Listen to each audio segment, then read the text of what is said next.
Muito bem, pessoal, estamos já começando a nossa Escola Bíblica Dominical. Hoje, por dificuldades com a internet, não estamos transmitindo, mas estamos gravando. Dentro em breve estaremos colocando lá no canal, no meu canal do YouTube, Davidson Pignon. Só você acessar, assinar meu canal, clicar na estrelinha lá, né, no sininho, aquelas coisas todas lá, né? Faça essa gentileza, me ajuda a expandir o trabalho, né? Vamos então começar o nosso tema de hoje, a mensagem de Jó para hoje. Você poderá ter acesso então a esse material depois também. Seguindo a nossa sequência, temos estudado desde Gênesis até aqui. E já temos visto um panorama bíblico de todos esses livros da Bíblia. De modo que hoje nós vamos trabalhar num dos livros mais filosóficos da cultura judaica antiga. Um livro também reputado como o livro mais antigo da Bíblia, equiparado a Gênesis, o primeiro livro a ser escrito. A gente vai estudar aqui alguns aspectos interessantes sobre o livro de Jó, tá bom? De modo que Jó é conhecido pela sua paciência e o modo como ele nos ensina essa virtude que a Bíblia nos incita a ter, né? Mas antes de começarmos propriamente o nosso material sobre a mensagem de Jó para hoje, panorama e análise, eu quero ler com vocês o 1 Jó, capítulo 1, versículo 1. Livro de Jó, capítulo 1, versículo 1, se você pôde ler em casa durante a semana, você vai se lembrar da passagem. Havia um homem na terra de Uz, cujo nome era Jó, e era este homem íntegro, reto e temente a Deus, e desviava-se do mal. Então, é interessante que aparece aqui essa expressão, que ele era íntegro e reto. A palavra íntegro em hebraico é a palavra tam. Tam, em hebraico, significa aquele que é plenamente perfeito em tudo o que ele faz. Completo no sentido de ser perfeito. Porque na mentalidade judaica, algo que é completo é algo que já está perfeitamente acabado. E algo que é incompleto é algo que está imperfeito, em vias de se tornar completo, está no processo da completude. Essa é a mentalidade do judeu, inclusive que é aplicada e conhecida nos verbos em hebraico. Os verbos em hebraico são divididos em verbos completos, com ação completa, ou verbos no incompleto, com ação incompleta. Então, é interessante a gente perceber essa noção, porque, inclusive, Jesus, quando estava na cruz, ele falou, está consumado. Em grego, tetelestai, está consumado. Mas ele falou em grego, mas a mentalidade dele era judaica. Então ele disse, agora está completado. A ação da salvação da humanidade agora está completa. Antes da morte da cruz estava incompleta. A ação estava em vias de se completar, através de todo o ministério de Cristo na cruz. Agora na cruz, depois que ele já estava prestes a entregar o seu espírito e a morrer, a ação agora da salvação está completa. Por isso que ele disse, está consumado. Essa é a mentalidade judaica. Então, quando o texto diz que Jó era um homem íntegro e reto, reto no sentido de ser justo, de fazer a coisa correta, e íntegro no sentido de ser perfeito em tudo o que ele metia a mão para fazer. Então, como pai, ele era o pai perfeito. Marido perfeito. Lavava a louça para a mulher. Entendeu? Arrumava a casa. Não jogava a toalha molhada na cama. Homem perfeito, marido perfeito. Enquanto o sacerdote da sua família era um sacerdote perfeito. Por isso que ele era rico. Porque ele fazia tudo com perfeição. Ele não era preguiçoso. Ele fazia o dever de casa de modo adequado, de modo perfeito. Essa é a primeira passagem que eu quero destacar para vocês. Uma outra passagem também está nesse mesmo capítulo 1, versículo 8. Está tudo no prólogo, olha que interessante. No prólogo do livro de Jó, ele é muito rico. O prólogo é aquela parte inicial de qualquer história, de qualquer passagem. Aqui é o prólogo de Jó, capítulo 1. E o epílogo é lá no final do livro de Jó, é o epílogo, que é a parte final do livro. 1, versículo 8. E disse o Senhor a Satanás: observaste tu, meu servo Jó, porque ninguém há na terra semelhante a ele, homem íntegro, reto, temente a Deus, e que se desviava do mal. Ou seja, Deus está dando testemunho da integridade, dessa perfeição de Jó. O próprio Deus está testemunhando, e o mais interessante, em todo o livro aqui, em toda essa parte do prólogo, toda a linguagem aqui no original hebraico traz essa perspectiva de uma situação judicativa, ou seja, aqui é o tribunal. Neste tribunal, quem é o acusador? Satanás. Quem é o acusado? Não é Jó. Nesse tribunal, o que o texto de Jó apresenta, o acusado não é Jó. Jó é o objeto ou o sujeito da disputa. O acusado é Deus. Deus é tanto o juiz quanto o réu dessa situação aqui judicativa apresentada no prólogo do livro de Jó. Satanás está acusando Deus, que é o juiz, mas também agora é a vítima, é o réu, de ser um pai superprotetor de Jó, porque Jó fazia as coisas boas daquilo que Deus gostaria que todo mundo fizesse. Olha, você está superprotegendo Jó, tira as coisas que você deu para ele para ver se ele não vai ser um ser humano medíocre como todo o restante da humanidade. Era essa a proposta. Era esse o desafio. O de Satanás estava afrontando a Deus, querendo atacar a Deus através de Jó, que é mais fraco do que Deus. Você já viu aquele chihuahuazinho querendo encarar o pitbull? O bichinho pequenininho, é engraçado, mas ele é corajoso. Ele é raivoso e corajoso. Aquele pitzinho, né? Ele quer encarar um pitbull grandão.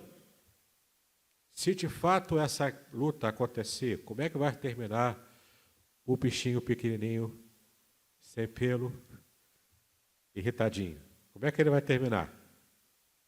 Destroçado pelo pitbull.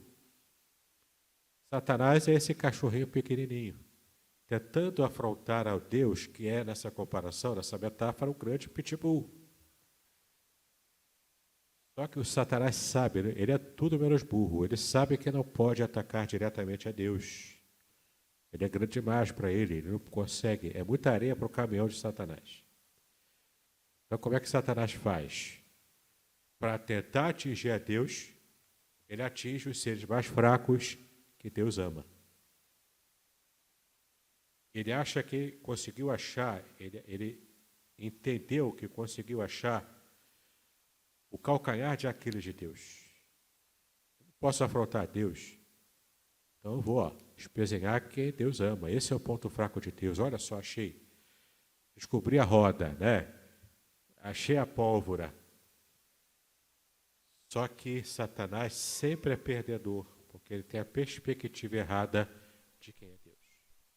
E o livro de Jó demonstra claramente, no texto em português, nas traduções e também no original hebraico é muito mais claro, você percebeu o quanto Satanás se coloca contra a ação de Deus, o quanto ele é impotente contra todo o poder de Deus e o quanto ele, na verdade, precisa aprender sobre Deus.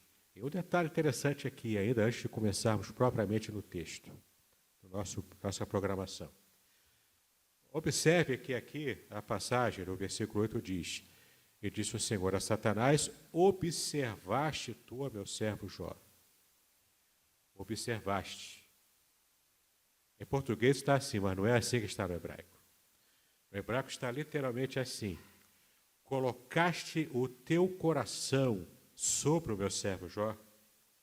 Colocar o coração significa, era um hebraísmo, né, uma forma hebraica de se referir. Ou seja, você conseguiu colocar o seu sentimento e perceber algo na vida do meu servo Jó, já que ele é homem íntegro, reto e temente a Deus, desvia do mal? O que ele quis dizer com isso? Você conseguiu colocar o seu coração sobre o meu servo Jó. Aqui Deus está falando para Satanás, na afronta que Satanás está fazendo contra ele, e nessa empáfia, porque a impiedade, ela tem essa empáfia, essa coragem própria da impiedade. Satanás coloca Deus na parede, coloca Deus, que é juiz, ele coloca Deus como se ele fosse o réu. Então Deus diz, eu vou usar o meu servo, que é fiel a mim, eu conheço as entranhas da sua mente, eu conheço as entranhas do seu coração, e olha só como Deus dá a chave da virada, ele coloca, eu vou usar o meu servo, que é inferior a Satanás, mas que é fiel a mim. E o meu servo vai ser modelo para mostrar a Satanás o quanto ele podia ter se preservado na santidade, mas escolheu cair na impiedade. Colocaste o teu coração sobre o meu servo Jó, ele coloca o holofote sobre Jó, mostrando agora Jó é modelo para você, Satanás. Para você já não tem mais solução, não tem mais salvação. Mas você vai ver o quanto eu sei o que eu estou fazendo, apostando nessa humanidade que você desdenha, que você faz de tudo para fazer cair. Percebeu? Isso você vê no original em hebraico. Agora vamos continuar aqui, vamos começar aqui com o nosso material. O nome do livro de Jó. O nome, vocês estão vendo aqui, né? Isso. Assim como Esther, o nome do livro não é o nome do seu autor, mas do personagem principal, no caso Jó. No hebraico o nome é Iov, Iov em hebraico, que pode significar, porque aqui é uma situação incerta, pode significar o perseguido. O perseguido por quem? Teoricamente, o perseguido por Deus, por causa de tudo o que Jó foi recebendo com a anuência e permissão divina. Essa é a ideia. Ele é perseguido por Satanás. Satanás atingiu Jó para tentar atingir a Deus. Entendeu? Mas aqui na cultura judaica antiga é atribuída essa perseguição a Deus. Então, o perseguido, mas essa tradução do nome Iov é mais improvável. Enquanto no árabe quer dizer arrependimento. É mais provável, segundo as fontes estudadas aqui, que seja esse o significado. Como a história parece dar-se na parte norte da Arábia, o significado mais plausível é esse segundo. Tá bom? Por causa da provável localidade, por causa de Uz, a terra de Uz. Ela é próxima ali daquela região da Arábia. Então, muito provavelmente, o significado seja o significado árabe e não propriamente hebraico. O autor do livro. O livro é anônimo e vários são os cogitados como autores de Jó. Primeiro, Eliú, que aparece lá no final do livro. Eliú, personagem, provavelmente, é uma possibilidade que ele talvez seja o seu autor. Outras possibilidades, Jeremias e mais fortemente Moisés ou Salomão. Eu, particularmente, já tenho a minha escolha. Tá bom? A tradição hebraica crê ser Moisés, então eu sigo a tradição hebraica aqui.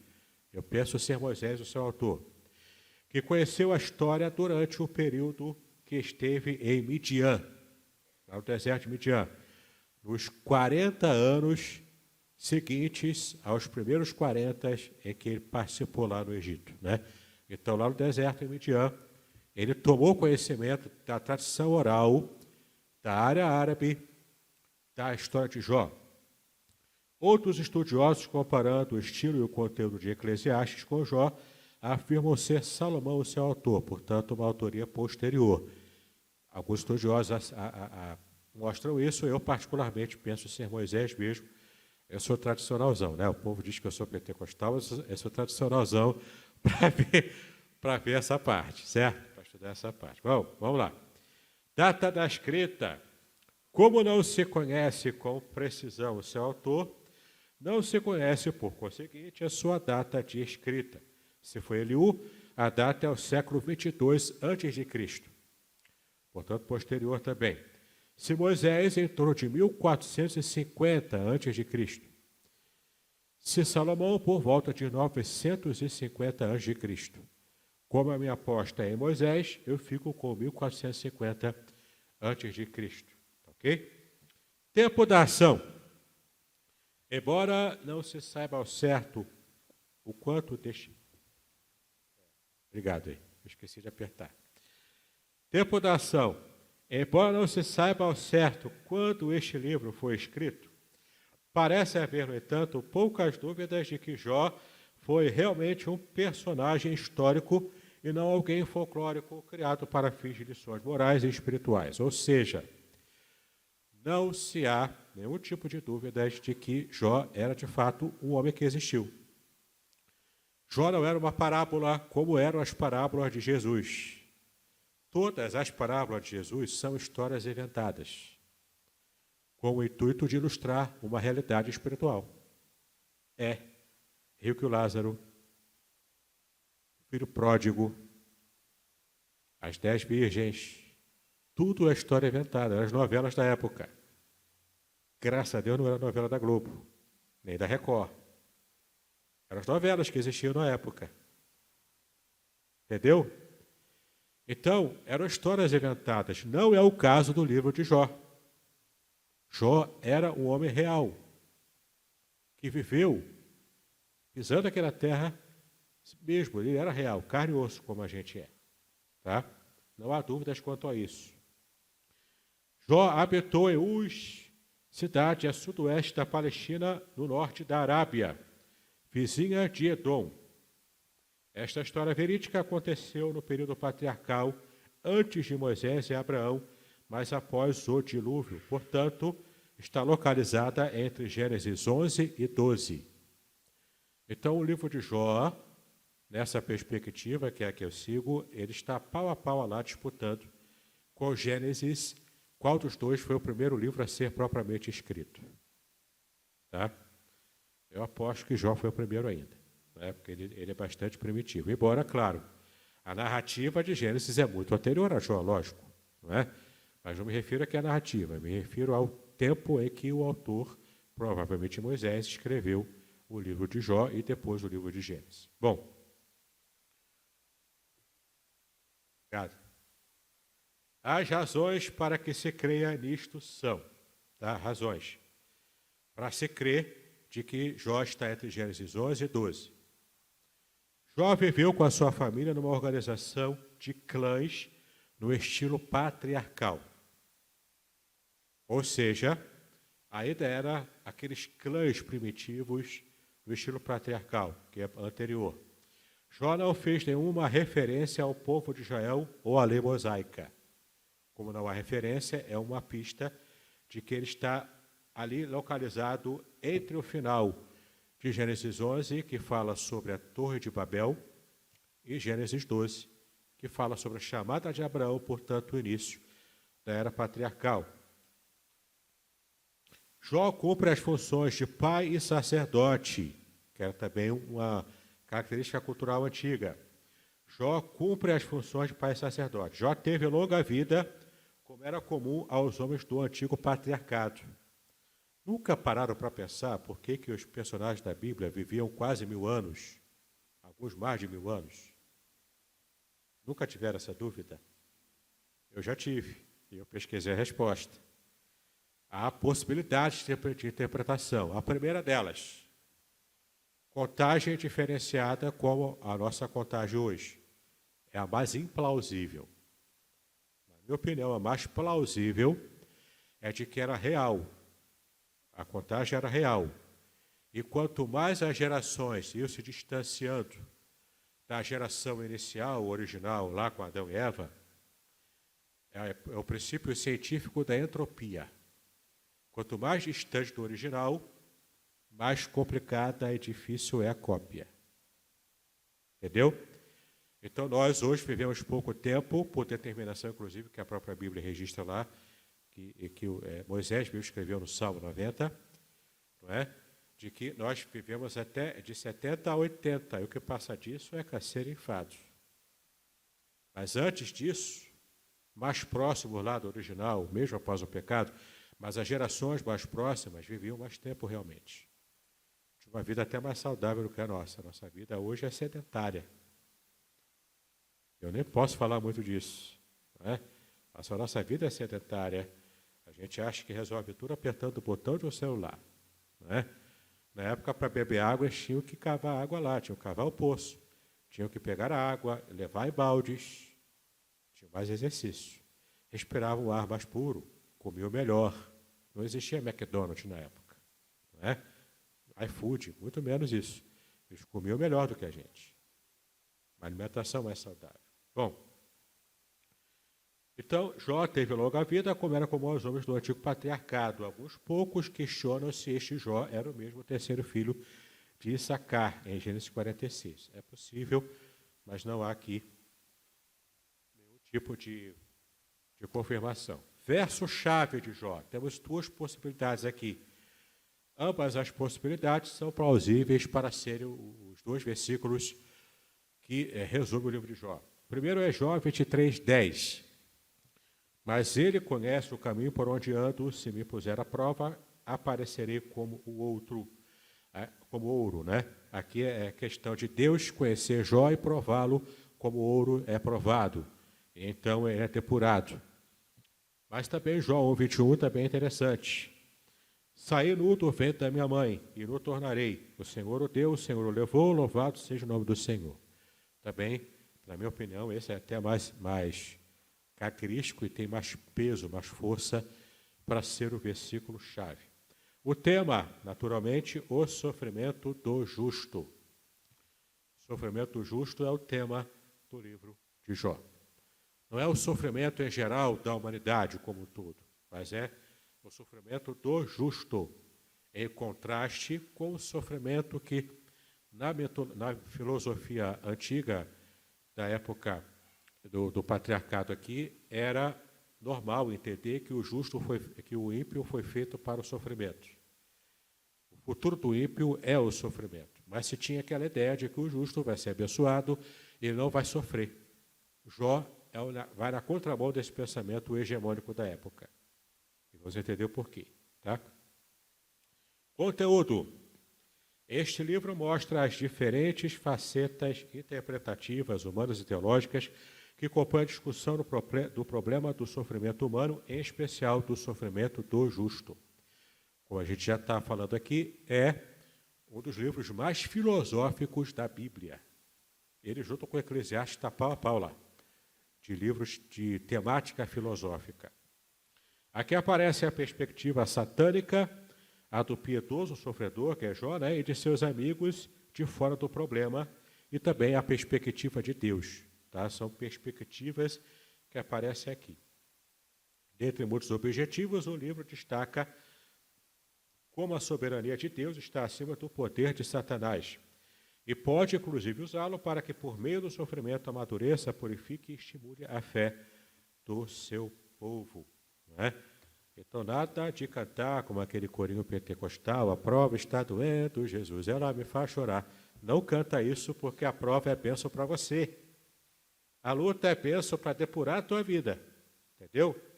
Você chora hoje, mas amanhã você está trazendo os seus molhos, os feixes, cheios de alegria e de felicidade. Próximo slide. A história começa com a apresentação de Jó como homem íntegro e temente a Deus, próspero e feliz. Começa lá no alto, com a felicidade. Certo? Satanás aparece diante de Deus entre os seus anjos. É interessante que lembrar que também esse aparecimento de Satanás, o texto hebraico fica claro isso, é como se Satanás fosse um intruso. Ele apareceu de penetra na festa. Era indesejável. Ele se mete lá no meio da festa como alguém que entrou de modo intruso. Não é? É interessante perceber isso também. Então ele aparece diante de Deus, entre os seus anjos, e claramente é descrito não como uma força impessoal ou um espírito mau, mas uma pessoa angelical, poderosa, inimiga de Deus e do homem, que observa atentamente o ser humano procurando uma brecha para derrotá-lo. Como eu já disse, ele faz isso porque ele tem o interesse de atingir a Deus. Como ele não consegue encarar o Deus Todo-Poderoso, então ele atinge os seres inferiores em poder que Deus ama. Né? Satanás acusa Jó de ser interesseiro e mercenário, pois sendo rico e feliz, não podia servir de exemplo de amor e temor a Deus. Deus permite que Satanás lhe tire os seus bens materiais e a saúde, sem contudo tirar-lhe a vida. Olha que interessante, não tirou a mulher dele, que falou e falou e falou uma bobagem tremenda para ele. Não tirou. Por quê? Você está rindo aí, mas você sabe por quê, né? Por quê? Porque fazia parte das provações de Jó também mostrar para sua mulher o quanto era necessário aguentar aquela situação. E um detalhe que o texto nem em português e nem em hebraico mostram para a gente. Mas só na Septuaginta, a versão grega, tradução grega do hebraico para o grego, que é anterior ao tempo de Jesus. Em Jó capítulo 2, versículo 9, o texto é 2 vezes maior do que o que está em nosso texto. Por quê? Porque nesse texto, nessa passagem, na Septuaginta, fala com mais detalhe a perspectiva da mulher de Jó.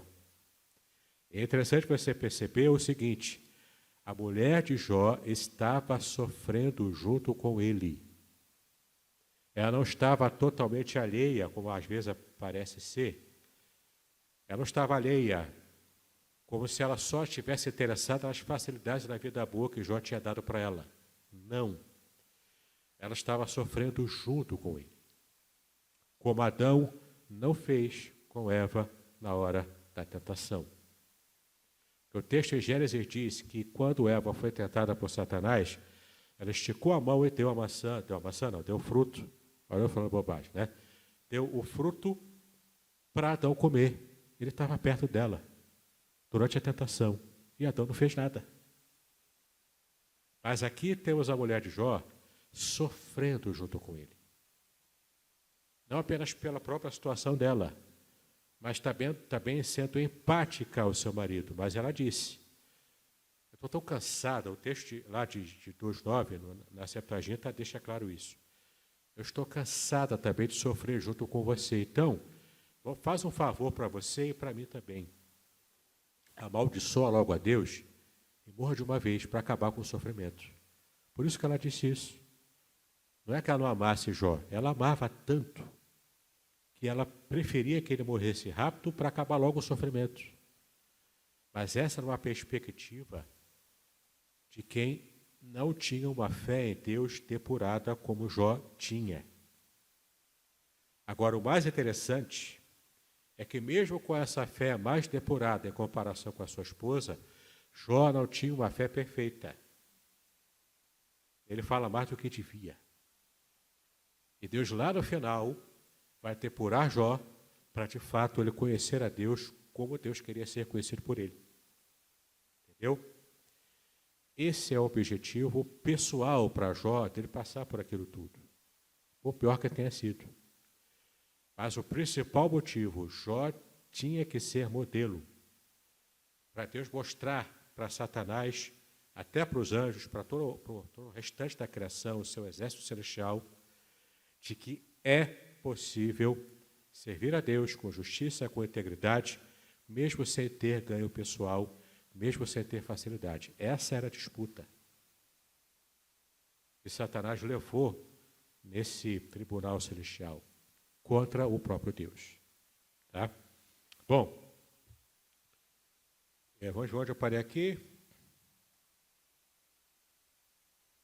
Certo. Ao lhe sobrevir tais terríveis sofrimentos, Jó é incentivado por sua tola esposa a maldizer e abandonar a Deus. Porém, Jó permanece fiel ao Senhor, crendo que Deus era o Senhor de todas as coisas, de toda a situação. É neste ponto que surgem 3 amigos de Jó. Elifaz, Zofar e Bildade. Tá? 3 amigos de Jó que de fato eram amigos.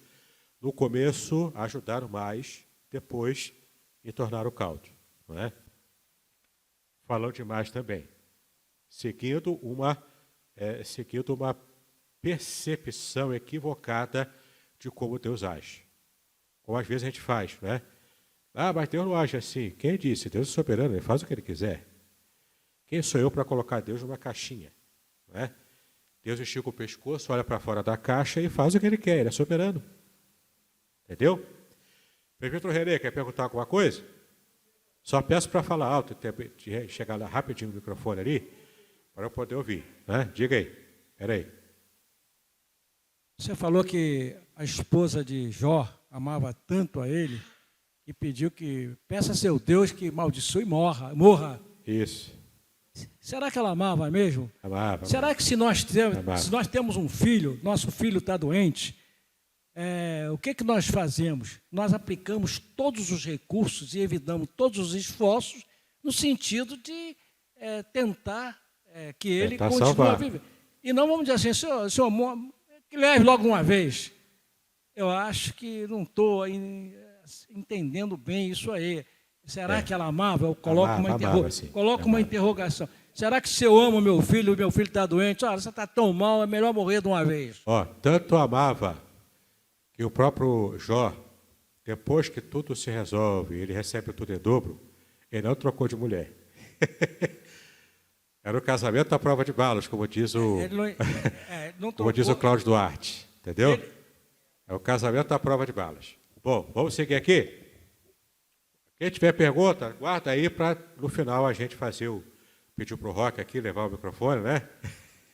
E a gente faz as perguntas e respostas, tá bom? Siga na vida aqui, vamos lá. É neste ponto que surgem 3 amigos de Jó, né? Elifaz, Zofar e Bildade, os quais possuem a virtude de não abandoná-lo na dor, de condoerem-se, de chorarem junto com ele, de uma forma ou de outra, tentar ajudá-lo também. Tá? Eles fizeram isso.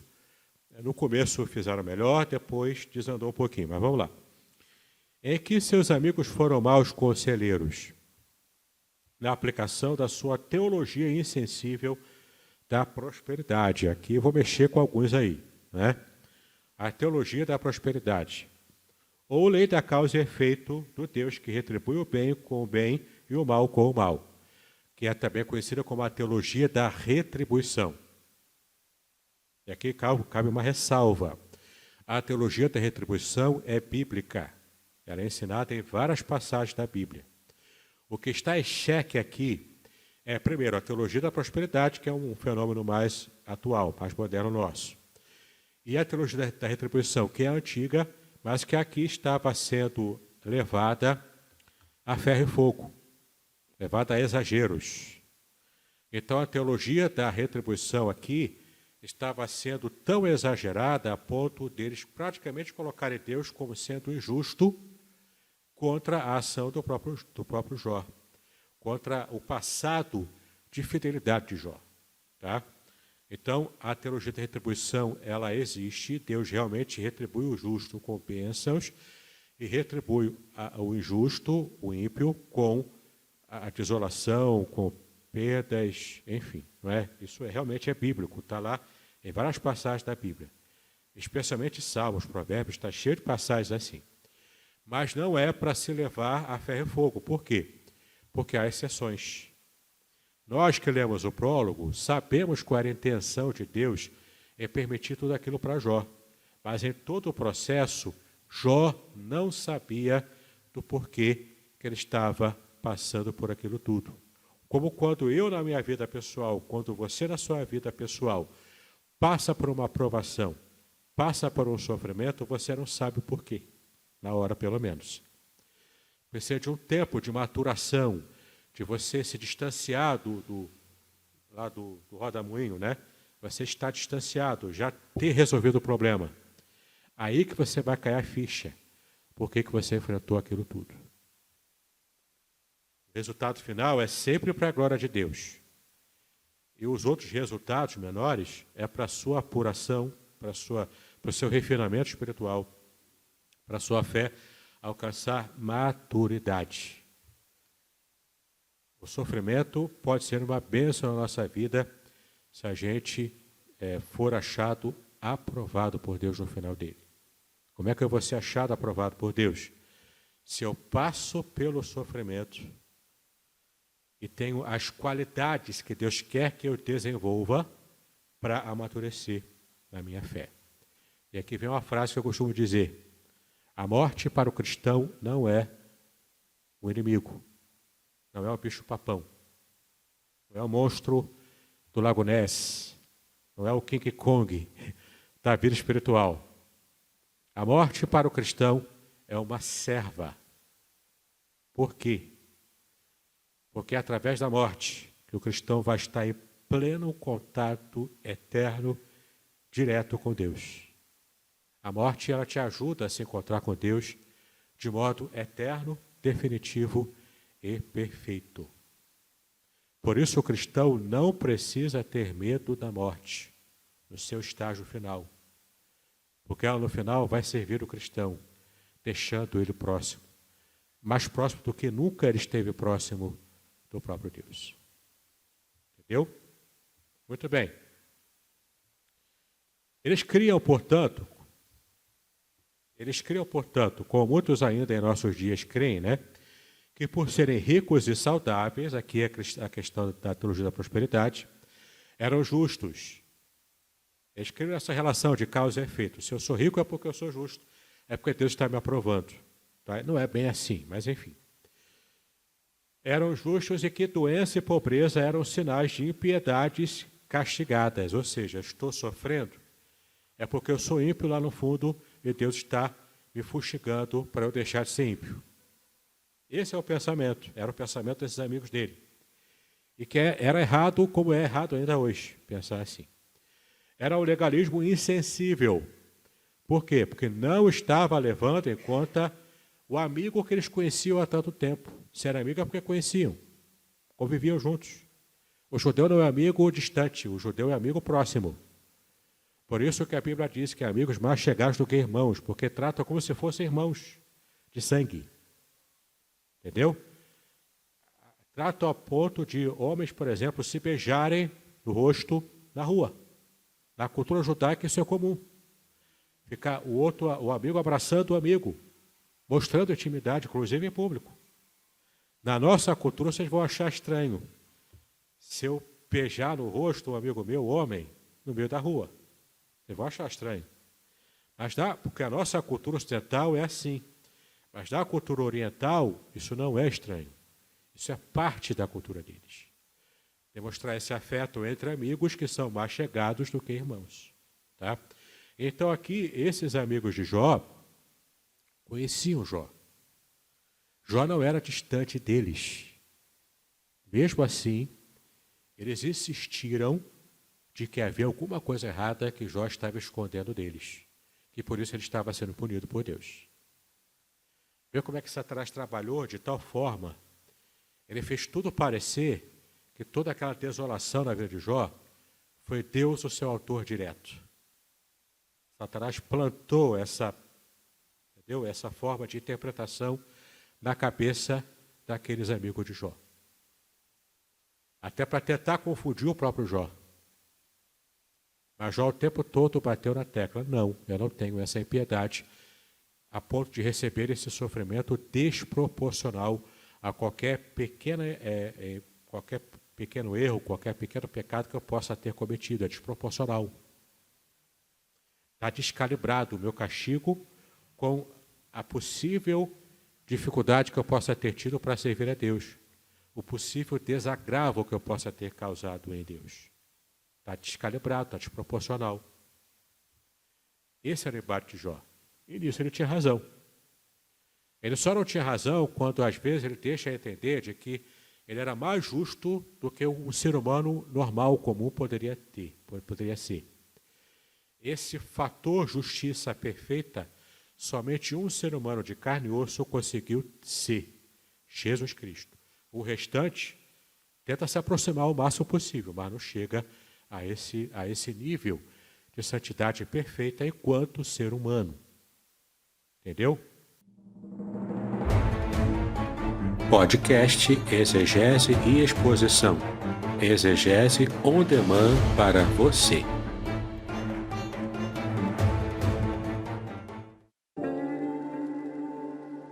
Shalom, aqui é o Davidson Pignon. Eu ajudo pastores e líderes cristãos a fazer estudos bíblicos na igreja sem ter problemas com interpretações bíblicas erradas. Então, se você está pensando em compreender a sua Bíblia com segurança, não deixe de assistir a mais conteúdos como este aqui neste canal. Muito bem. Então, eles eram legalistas insensíveis. E Deus, portanto, estaria sempre disposto a abençoar o homem com bênçãos materiais, segundo eles pensam, né? Bênçãos espirituais e também saúde, desde que o homem merecesse, não havendo outra forma de Deus revelar a sua graça. Esse era o erro deles, o exagero na teologia da prosperidade e na teologia da retribuição, de modo muito engessado, muito cristalizado. E Deus é dinâmico. Entenda isso no seu relacionamento pessoal com Deus. Ele é dinâmico e quer que você tenha uma espiritualidade dinâmica, não uma espiritualidade estática, de você sempre fazer lá igual o robozinho, fazer sempre a mesma coisa. Ó, que bom, estou tranquilo porque Deus está se agradando de mim. Não, Deus é dinâmico. Ele pode alterar o tipo de expectativa que ele tem da sua vida com ele. Hoje ele está tranquilo, ele está feliz, está aceitando um tipo de espiritualidade em que você vem para a igreja, em que você se apresenta diante dele, que você ouve a palavra, volta para casa e vive de segunda a sábado cuidando dos seus negócios, da sua vida. E se de repente Deus, que é dinâmico, chama você, quebra o seu dia a dia e fala: agora tu vai ser missionário, meu irmão. Agora tu vai lá para a África pregar o evangelho para os africanos. E aí? Ele quebrou. Ele já não está mais satisfeito com o seu dia a dia religioso na igreja. Ele está querendo algo mais de você. O dinamismo de Deus vai quebrar a sua monotonia espiritual. E há de você se dizer não para Ele quando Ele te chama. Ele quebrou isso na vida de Jó. Essa felicidade toda que Jó tinha, a facilidade que ele tinha. Por quê? Ele tinha propósitos ainda maiores. E Jó passa para a história como o ser humano que Deus usou como modelo para poder provar uma verdade para Satanás, para os demônios e para os anjos também, da sua santidade plena. Entendeu? Ele foi uma testemunha fiel, mesmo contra tudo e contra todos. Mas ele foi vitorioso no final, nos termos de Deus, para a glória de Deus. Amém? Não sei se eu enfrentar o lance desse, eu vou conseguir ser igual. Espero que sim. Né? Mas esse modelo que já aconteceu. Jó já foi usado por Deus nesse sentido. Próximo slide. Transmitiram isso a Jó, os amigos dele, né? Concluindo que ele estava em pecado, portanto merecedor de castigo, e o não reconhecimento disto, além de ser blasfêmia contra Deus, o impediria de ser também abençoado. Então essa era principalmente a filosofia deles. Jó reage a essa teologia e o livro todo é uma resposta à terrível teologia insensível da prosperidade de um Deus toma lá da cá, de um Deus monótono em sua ação abençoadora. Jó buscou a verdadeira teologia que pudesse firmar-lhe a fé, vendo a graça de Deus em meio ao sofrimento. Há justos que sofrem e são pobres, enquanto há ímpios prósperos e felizes. Só você ler lá, Salmo 37 e o 73. Veja aqui a dobradinha, né? 37, agora o contrário, 73. Não é? Eles falam do mesmo assunto, a aparente felicidade e prosperidade dos ímpios. No final, a coisa é diferente. Mas isso, às vezes, causa um nó na cabeça daquele que se esforça para servir a Deus como justo. Né? Mas não leve isso a ferro e fogo, como eu estou dizendo. Embora a teologia da retribuição seja bíblica, ela não é engessada. Deus tem propósitos diferentes e pessoais para cada um de nós. Quando lemos o discurso dos 3 amigos de Jó, devemos nos lembrar de que a palavra de Deus ali é o registro inspirado dos discursos, servindo-nos como ilustrações, e não propriamente uma regra rígida. Ah, já está passando?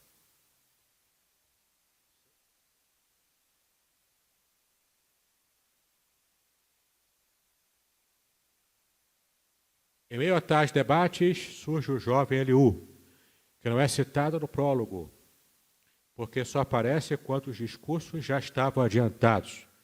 Esse é o último amigo de Jó, tá? Ele é o mais jovem, por isso que ele aparece depois. E é interessante o quanto Eliú, ele precisa... Para ver aqui? Não, né? Para ver aqui alguma coisa? Não, né? Muito bem.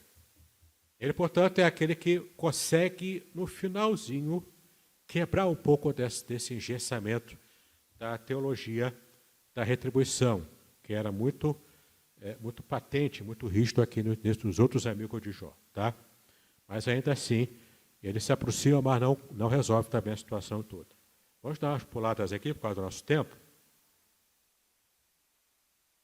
O fim dos debates é marcado por 2 grandes discursos do Senhor, que antes de discutir com Jó as razões do sofrimento e as respostas às questões a ele feitas, discorre sobre o seu grande poder criador e controlador de todo o universo, visando aos seus propósitos bem definidos e que são incalculáveis pela limitada mente de Jó.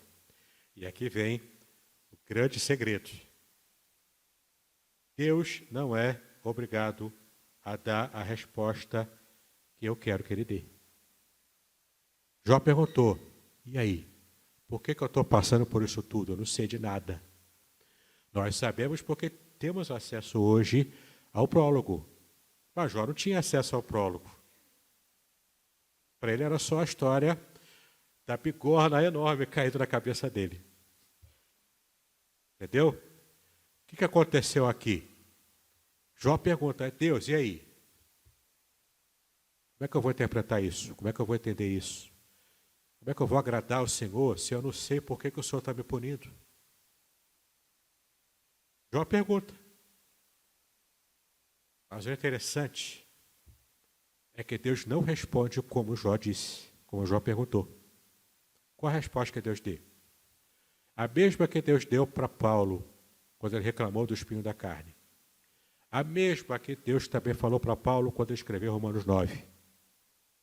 Por que ele escolheu Jacó e aborreceu Esaú? Mesma coisa. Qual é a resposta? É a mesma. Eu sou soberano. Eu faço o que eu quero. Você aceite e confie. Porque na minha soberania, o que parece ser ruim para você, no final, Romanos 8, 28 diz isso, vai tudo fechar redondinho para a sua felicidade. Não cabe a você, Jó, querer saber por que eu fiz, por que eu deixei de fazer. Cabe a você compreender o processo, se esforçar para, nesse caso aqui, me servir de modo que me agrade e passar pela prova. Como diria o nosso irmão Lázaro, saudoso, passando pela prova, dando glória a Deus. Entendeu? Esse é o objetivo. Foi essa a resposta que Deus deu para Jó. Vem cá, onde é que estava você quando eu criei o universo? Onde é que estava você quando eu fiz a terra? Quando eu fiz o céu? Quando eu criei os anjos? Onde estava você quando eu criei os animais, provavelmente animais pré-históricos aqui, como o Behemoth, que era uma espécie de animal terrestre pré-histórico, ou como o Leviatã, que era um animal marinho pré-histórico. Onde é que você estava quando eu fiz os monstros todos? Será que você deu pitaco quando eu criei tudo isso? Não, você não deu. Você não estava lá. Eu sei o que eu estou fazendo. Deixa comigo. Deixa que eu sei o que eu faço. E Deus fala para a gente hoje, fala para mim também. Confia. Não fica se perguntando por que eu deixei que uma coisa ou outra fugisse do seu controle. Você não está no controle de nada, meu irmão. Deus está no controle de tudo. Ele sabe o que faz. E Ele me ama, Ele te ama. Confia no Deus que te ama. Ele sabe o que está fazendo. Amém? Foi isso que Deus falou para Jó. E Jó teve que se contentar com isso. Mas olha que interessante. Quando Deus se revela a Jó, de modo que ele nunca tinha recebido essa revelação antes, isso para Jó foi suficiente. Jó ficou feliz, ficou satisfeito. Não porque recebeu tudo em dobro. Antes disso, porque Deus se revelou para ele. Ele teve um novo estágio no seu conhecimento de Deus. Isso fez toda a diferença para ele, a ponto de suas dúvidas serem não respondidas lá tete a tete como ele queria, mas as suas dúvidas foram jogadas a pó, foram dissolvidas, não pela resposta direta, mas foram dissolvidas porque Jó conheceu a revelação de Deus pessoal para ele. Isso dissolve todo tipo de incredulidade, todo tipo de fé, todo tipo de dúvida, de falta de fé, todo tipo de dúvida. Dissolve tudo. Porque Deus se mostra claramente, diretamente para Jó. Isso calou a boca dele. Ele fala e fala mais um pouco. O erro dele foi falar demais. Quando Deus fala, Jó se cala. Como vimos aqui em 2 Crônicas 7. Quando Deus se revela no templo inaugurando, lá em Jerusalém, sacerdotes, levitas, todo mundo cala a boca. Todo mundo se ajoelha. Porque quando Deus se manifesta, o homem não tem o que falar. A boca do homem se cala. E agora é o turno de Deus falar. Se o homem fala demais, é porque Deus não está se revelando. Entendeu? Vamos aprender a calar nossa boca grande. E fazer os nossos ouvidos ficarem maiores. Para de fato ouvir o que Deus tem para falar para a gente. Ok? Adiantando. Na conclusão do livro, é claro que eu vou pular aqui algumas coisas, né? Não vai dar tempo de falar tudo. Mas você vai ter acesso ao material em PDF, lá no grupo da igreja. Na conclusão do livro, Jó alcança os propósitos de Deus para a sua aprovação. Ele reconhece a soberania, o poder e a sabedoria de Deus. Vendo mais realmente a Deus, Jó viu-se melhor, ele enxergou a si próprio melhor. É como a experiência de Isaías 6 também. Jó viu as suas limitações e fraquezas, a sua total dependência de Deus, e este novo experiencial e profundo conhecimento de Deus contrasta com o conhecimento anterior e o conhecimento teórico, quando em meio à prosperidade, Jó vivia lá. Né? Então, Jó tinha conhecimento de Deus? Tinha, mas era menor do que o que ele teve no final, quando ele chegou passando por todo o seu sofrimento. Ele foi depurado, como o ouro é depurado e tirado todas as impurezas ali. Deus, então, lhe restaura em dobro tudo o que tinha antes das provações. Para a gente caminhar para o final, divisão. Há duas formas distintas e didáticas de o livro de Jó ser dividido. Jó é um poema com duas prosas, no prólogo e epílogo. Portanto, o prólogo, capítulo 1 e epílogo 42, em forma de prosa. A prosa é uma história contada normalmente, uma narração. Tá? E também possui o quê? Intermediados por diálogos. Então, o livro pode ser dividido dessa maneira. Prólogo no começo, epílogo no final, tudo narrativo, e no meio, uma série de diálogos entre Jó, os amigos dele, a mulher dele, e o próprio Deus, que também fala aqui. Né? Próximo slide, também podemos dividir da seguinte maneira. Pode também ser dividido segundo a presença dos personagens que surgem na história. Então, do capítulo 1, é Jó que aparece no capítulo 1, de 6 a 2, 10. Deus e Satanás, naquela situação do prólogo ainda. Depois, de 2:11 até o 37, é Jó e seus amigos, e Deus e Jó no final, de 38 a 42. Tá bom? Próximo slide, temos aqui um esboço, que é muito simples e tranquilo também de você perceber. Jó possui 42 capítulos com 1000 versículos em todos eles, no total. Tratando, então, o capítulo 1, Jó e seu caráter, vida familiar, ataques satânicos. 2, o amigo de Jó. 13 a 14, o primeiro ciclo de discursos. 15 a 21, o segundo ciclo. 22 a 31, o terceiro. 32 a 37, palavras de Eliú, esse amigo dele que chega no final. O próximo aqui, 38 a 40, o primeiro discurso do Senhor. Aqui é o ápice, é o clímax do livro, é quando Deus fala. 40, de 3 a 5, a primeira resposta de Jó. 40 até 41, o segundo discurso do Senhor. 42, de 1 a 6, a segunda resposta de Jó. 42, 7 a 9. Deus responde aos amigos de Jó.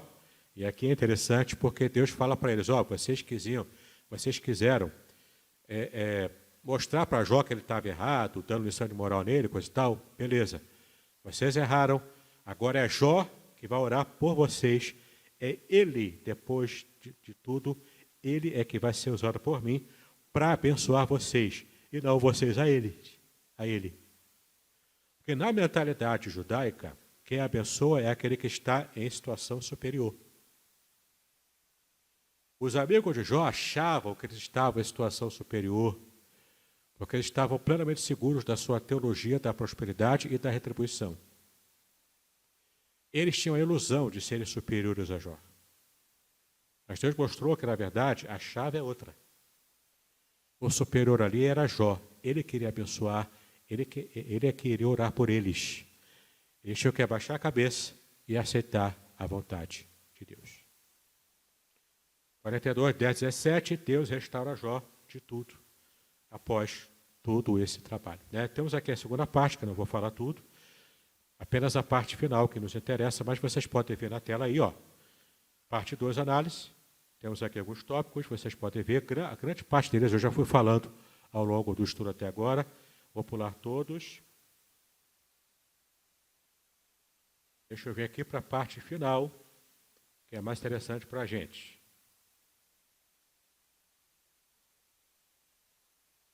Pega lá, espera aí. Aqui.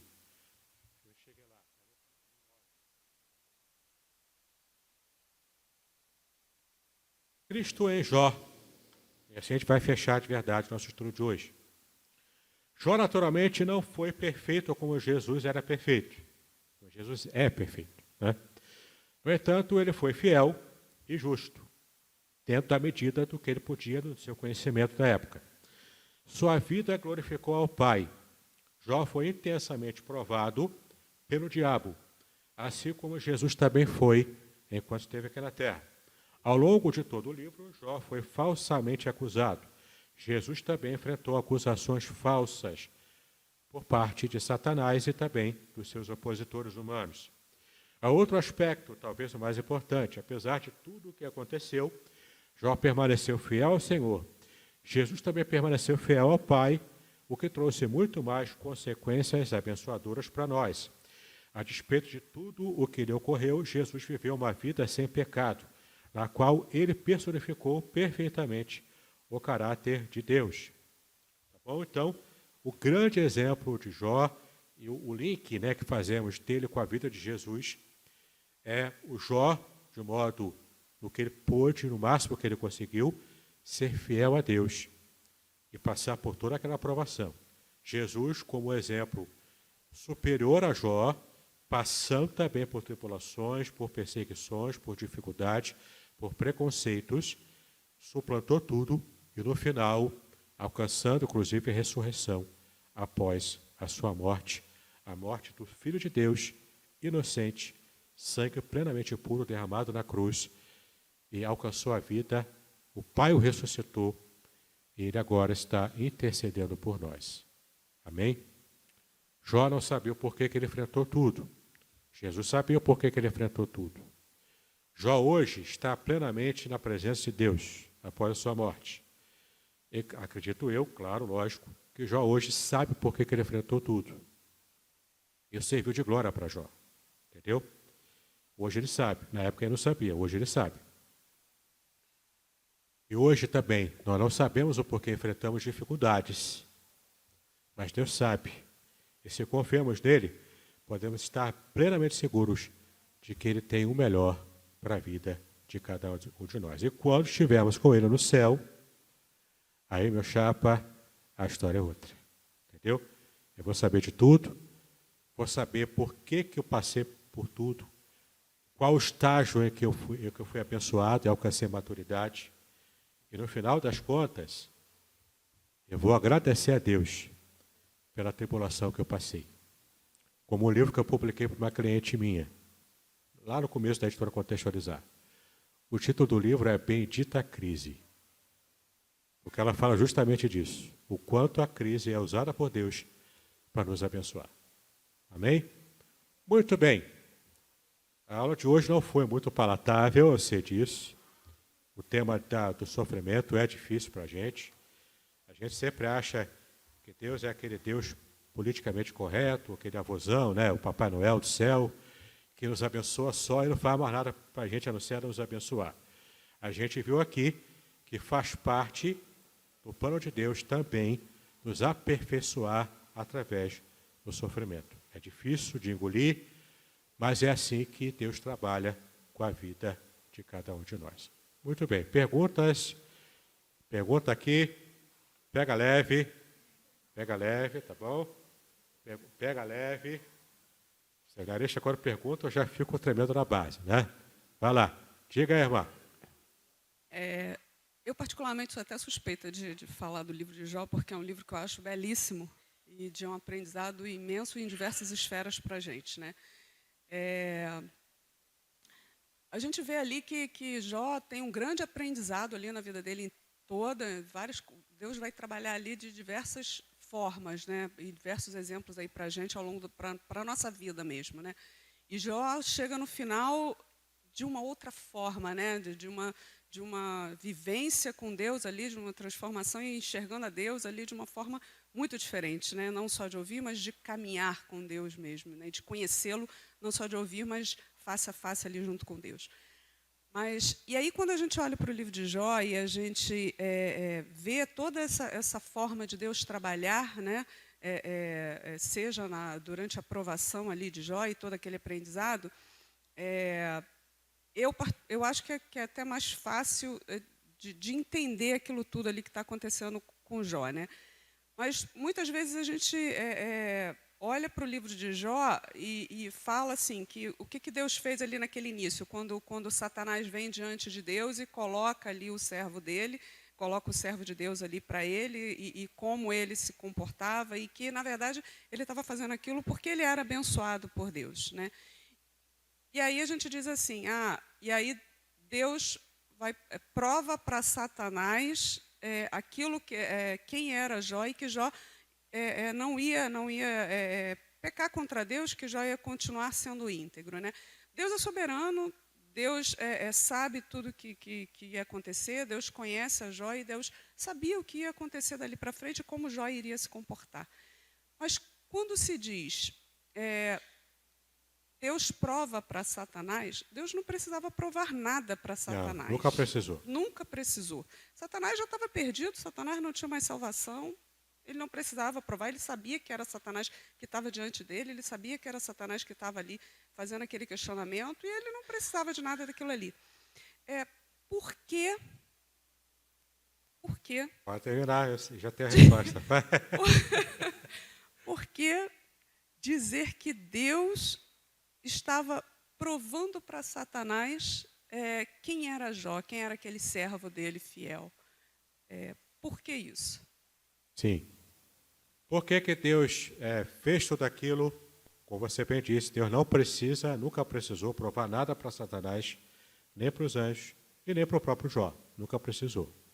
Mas por que o livro deixa entender de que Deus teve esse propósito de aceitar a afronta? Aliás, ele nem aceitou a afronta de Satanás, porque não foi Satanás que propôs. Quem propôs a prova, segundo o livro, foi Deus, foi o próprio Deus. Ele que propôs a prova. Entendeu? Satanás chegou com a afronta e Deus propôs a prova, inclusive limitando o campo de ação de Satanás por 2 vezes. Na segunda vez, ampliando um pouquinho mais. Por que ele fez isso? Embora não precise provar nada, Deus é aquele que é tão santo e tão perfeito na sua santidade que ele quer jogar limpo com todo mundo. Ele não precisa provar, mas mesmo assim ele faz questão de deixar tudo às claras, especialmente para os anjos que estavam com ele, e aqui é uma conjectura nossa, né, porque o texto não diz claramente isso, mas é uma forma da gente interpretar. Deus estava ali mostrando para todo mundo o quanto é possível, mesmo uma criatura falha, mas tem o seu coração colocado, né, com sinceridade no serviço a Deus, mesmo passando por toda a prova, como Jó passou, provar, inclusive para Satanás, o quanto ele não tinha desculpas para poder se apresentar ou para levar a parte dos anjos que ele levou na rebelião, ou inclusive para os próprios anjos que permaneceram fiéis a Deus antes da própria rebelião, né? Para provar para eles o quanto é possível, e era plenamente possível lá, já que anjos tinham, tinham vantagens maiores do que a de um ser humano para não se rebelar contra Deus. Entendeu? É como se Deus não tivesse, realmente não tem essa obrigação, mas Ele quer deixar tudo às claras e coloca mesmo assim, para que não paire nenhum tipo de dúvida, nem sobre os anjos bons, os anjos santos, que não se rebelaram, nem para os demônios e nem para o próprio Satanás. Para deixar tudo às claras ali. Entendeu? É o modo como eu vejo essa passagem para responder a sua pergunta. Não sei se satisfez a você. Sim, sim. Só aproveitando e fazendo uma colocação a respeito da esposa de Jó, ali, né, naquele momento, às vezes, quando a gente olha ali para esse momento da esposa dele, quando ela fala aquilo ali para Jó, a gente tem a gente tem uma interpretação assim naquele momento, assim, pô, amaldiçoa esse seu Deus aí, morre, entendeu? Esquece disso, ela abandonando ali Jó. Mas não abandonou em momento algum. Não, com certeza não. E assim, essa colocação é porque assim, nós somos pecadores e nós somos sofredores também. E a gente, em determinados momentos, a gente está diante de uma prova tão difícil, que a gente vai esmorecendo. E eu vejo aquele momento ali como que isso que estivesse acontecendo com ela, exatamente, isso que estava acontecendo com ela. Ela também havia perdido os filhos, ela estava sofrendo junto com Jó, e ela chega num momento em que ela está desanimada. E aí, ela é como se ela visse um grande exército sobre um outro menor prevalecendo, e ela diz assim, ó, desiste. Era o Vamos desistir e abandonar isso. Aquela palavra, uma palavra de desespero de quem estava sofrendo junto, perdeu tudo como Jó. E talvez para a mulher essas questões até emocionais pesam mais do que para o homem. Eu imagino que deve ter pesado mais para ela perder os filhos do que para ele, embora também tenha pesado muito. Mas foi a palavra de alguém que estava jogando a toalha. Mas ela amava Jó, e Jó amava ela. Tanto que no final, quando tudo ficou bem, os dois estavam lá juntinhos, de mãos dadas. Só love, um para o outro. Entendeu? Obrigada, pastor. Beleza. Mais alguém? Diga aí. Aqui, o Davi aqui.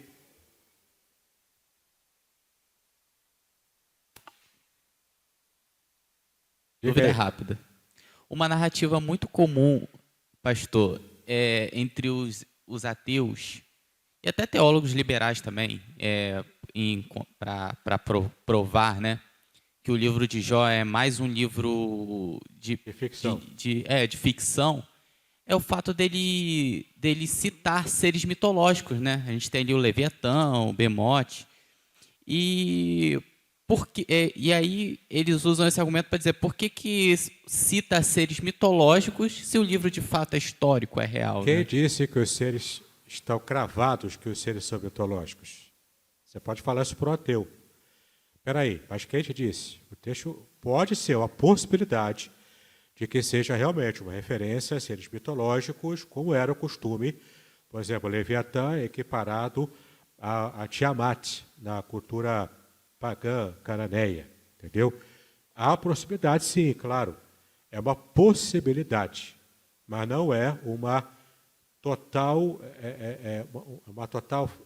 realidade, ou uma total anuência entre todos os especialistas, não é. Como foi a linha que eu segui aqui na hora da palestra, na minha percepção, é uma referência aqui aos seres pré-históricos, aqueles monstros pré-históricos, né, que nós hoje conhecemos pelos fósseis. Na época de Jó não se conhecia pelos fósseis, mas se conhecia pela tradição oral. Alguém pode ter lá percebido, talvez, sei lá, a carcaça exposta, que depois virou fóssil petrificado, né, de algum animal gigante. Olha, aí cria aquela ideia que passou para a mitologia, mas que era produto inicial de um bicho real que estava morto, que foi observado e que entrou pela tradição oral como sendo um fato real. Na minha percepção, é mais uma perspectiva de um ser pré-histórico que existiu antes do ser humano chegar na Terra, lógico, né? Que existiu e, de alguma forma, isso entrou na tradição oral como sendo uma realidade, assim como os gigantes, que aparecem também na Bíblia, né? Os Nefilim. Então, entra como tradição oral e algumas vertentes puxam isso para a mitologia, tá? Mas, na verdade, na minha percepção, era uma referência a seres pré-históricos reais e que Deus usa essa informação, que para Jó ele recebeu como sendo uma referência da tradição oral e usa isso como argumento para mostrar para Jó o quanto ele não sabia de nada. Pastor. Se ele não sabe de nada, muito menos saber os propósitos divinos para o seu próprio sofrimento. Aí só poderia explicar rapidamente qual é o contexto histórico o contexto crítico histórico, né, que prova a veracidade do livro de Jó. Você já falou aí, mas dentro desse contexto, se eu dar uma revisada rápida. Dá o contexto histórico? A crítica que prova a historicidade do personagem, assim, da pessoa de Jó. Sim, né? vou tentar lembrar aqui, porque está tudo aqui que eu já liguei aqui, mas vou tentar lembrar. Quais são as características que fazem a gente perceber que era um personagem real e não um ser fictício, e não uma parábola qualquer? O fato de ter uma localização histórica lá perto da Arábia, o fato de a narrativa corresponder a essas localizações históricas, o fato de a história de Jó provavelmente ter sido recebida por Moisés enquanto ele esteve pastoreando em Midian. Além, é claro, se você não quiser levar em conta os seres, esses monstros, né? Porque eu classifico como mitológico, ok, direito se eu pensar assim. Mas os outros fatores levam a gente a perceber, todos eles com localização histórica ali, e até mesmo, que eu não falei aqui ao longo do estudo, mas inclusive o livro de Jó fala de percepções até científicas que nós temos hoje e que não se tinha com clareza antigamente, tá? Que é um fator também preponderante para mostrar a revelação. Agora, um fator que você não deve estar também levando em conta. Durante toda a Bíblia cita Jó como ser pessoal, real e concreto, inclusive Jesus. Beleza. Mais aqui, vamos lá.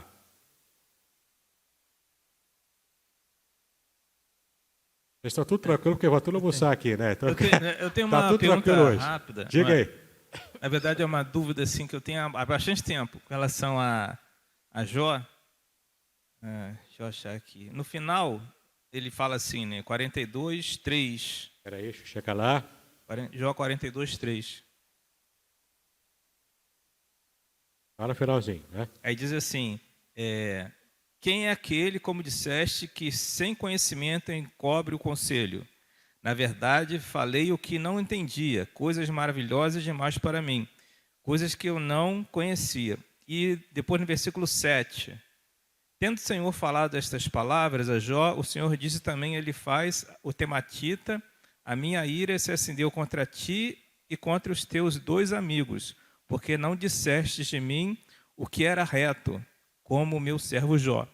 E aí, meu questionamento é o seguinte, que a maioria do livro de Jó, acho que mais de 80%, é sobre esse diálogo entre Jó e seus amigos. 90% são diálogos. São diálogos. Então, assim, eu sempre quando eu vou no livro de Jó, às vezes, por exemplo, você vai preparar um estudo, uma pregação, e a dificuldade é até que ponto a gente pode pegar essas passagens que estão no diálogo de Jó e seus amigos e aplicar como sendo verdades bíblicas, como no final eles mostram que aquilo era tudo... Deus reprovou a fala deles. Exatamente, uma sabedoria humana que não era válida. Vou até mais além.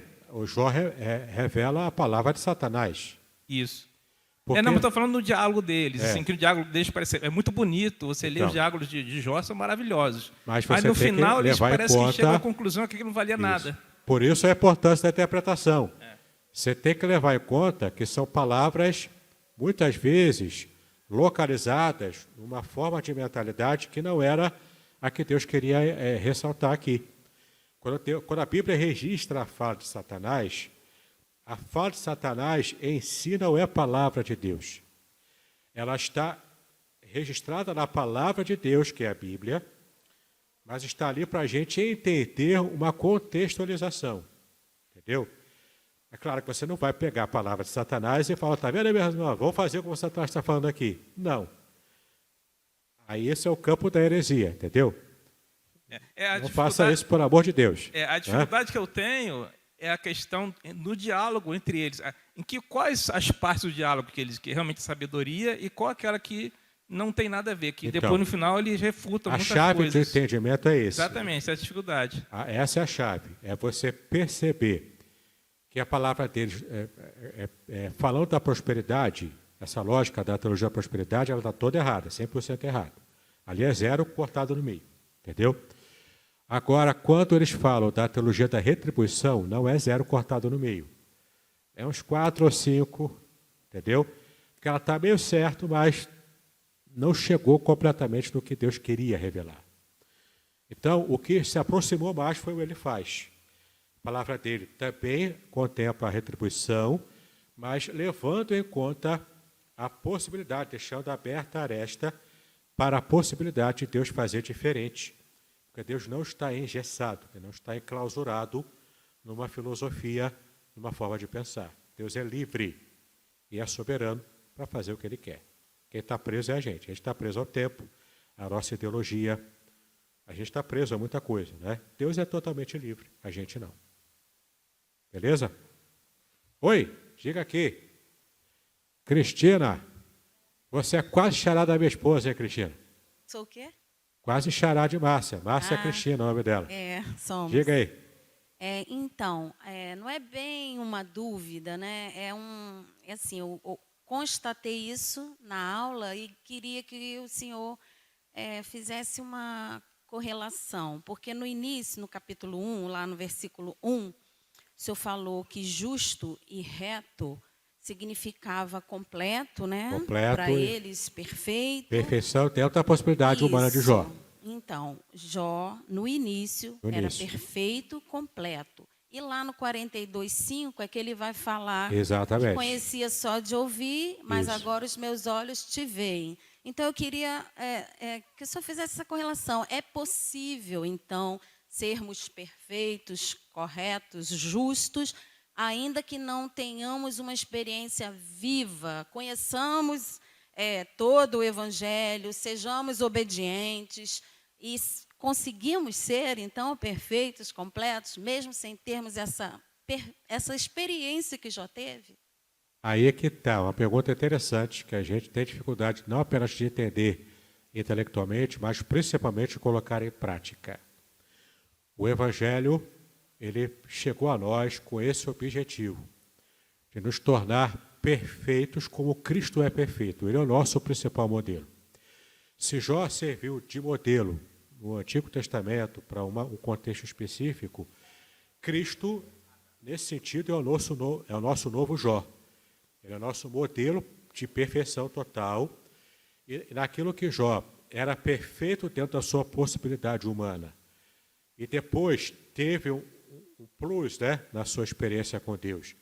Isso fez com que ele então estivesse aumentando o seu nível de ser né, de ser perfeito nesse sentido. Não perfeito totalmente, sem pecado, sem mácula. Não é esse o sentido. Tanto que Jó aprendeu. E Jó errou porque falou demais. Entendeu? Mas entenda, no contexto que ele enfrentou, ele só errou falando demais. Era. Mas percebe a proporção? Uma coisa, porque às vezes a gente entende errado. Eu tenho um vídeo no meu canal do YouTube que eu falo sobre isso. Um estudo bíblico colocando por terra essa tese que é pregada no meio evangélico, de que não existe diferença entre pecadinho e pecadão para Deus. Sim, existe. A Bíblia inteira fala de que existe diferença entre pecadinho e pecadão, e Deus leva isso em conta. Por isso que era desproporcional, foi isso que trouxe o parafuso na cabeça de Jó. Mas espera aí, eu entendo que eu sou pecador até, mas está desproporcional, está demais, eu estou pagando demais por uma coisa que eu tenho consciência que eu não fiz. Era isso que fez Jó entrar em parafuso, entendeu? Então, ele era perfeito e justo dentro daquele ambiente e daquilo que ele conhecia. Ele procurava ser, isso era a intenção dele, ele de fato conhecia comparado com os outros da sua própria família, inclusive os filhos dele, né? Agora, depois de passar por isso tudo, ele teve um plus, ele teve entendeu? Ele fez um upgrade, como dizemos na informática. Ele fez um upgrade, ele melhorou. Então, se ele já era justo e perfeito dentro do limite lá no passado, agora ele se tornou mais justo e perfeito ainda. Entendeu? Depois de passar por todo aquele processo. Diga. Até para poder encerrar nesse momento aqui, a gente poder ir para o almoço. Almoçar, né? Uma questão importante, que é a questão que a Andréia levantou, né, que a seminarista Andréia, e para poder ajudar nessa questão, é de que, de fato, tudo aquilo que aconteceu narrado no livro de Jó não tem nada a ver com Satanás. Deus não queria provar absolutamente nada para o diabo, até porque não deve, né, satisfações para ele. Tudo que aconteceu era para o próprio Jó. O capítulo 42, citado aqui pela Cristina, é exatamente o capítulo onde ele responde. Toda a aprovação de Jó tinha como objetivo levá-lo àquela experiência. Antes ele conhecia Deus de uma maneira e ele progrediu no conhecimento que ele tinha, ele avançou. Então toda a aprovação, toda a cena, todo o drama tinha como objetivo aprofundar esse relacionamento que Jó. Então não era com o inimigo, e não só era isso, com Jó. também alcançar a gente, né? Hoje somos abençoados também com a experiência Por essa de Jó. narrativa, exatamente. É como alguém da igreja vai no culto e conta o testemunho de fé da pessoal. Para quê? Isso edifica a igreja, não é? Aumenta a fé, edifica a igreja também. Tá ok? Tudo que outrora foi escrito para o nosso ensino, exatamente, foi escrito, diz o apóstolo exatamente. Paulo. Tá bom? Amém. Encerrando então, vamos encerrar? Vamos falar com Deus então, fazer essa oração final. Para nós te exaltamos pelo privilégio que tivemos de estudar a tua palavra. Pedimos a tua graça, a tua bênção, para que em tudo possamos de verdade, ó Pai, compreender os modos até misteriosos pelos quais o Senhor trabalha com as nossas próprias vidas. E mais do que ter dúvidas que nos questionem, que nos perturbem, que possamos aprender, ó Pai, a mesmo sem entender tudo, confiarmos no Senhor, porque o Senhor está no controle de toda a nossa história. Então, cuida de nós, nos abençoa, nos ensina os mistérios que não podemos desvendar, porque aprove ao Senhor manter isso em mistério para nós. Então, trata conosco, nós assim clamamos a Ti, pedimos as Tuas bênçãos em nome de Jesus, hoje para todos sempre. Amém e amém.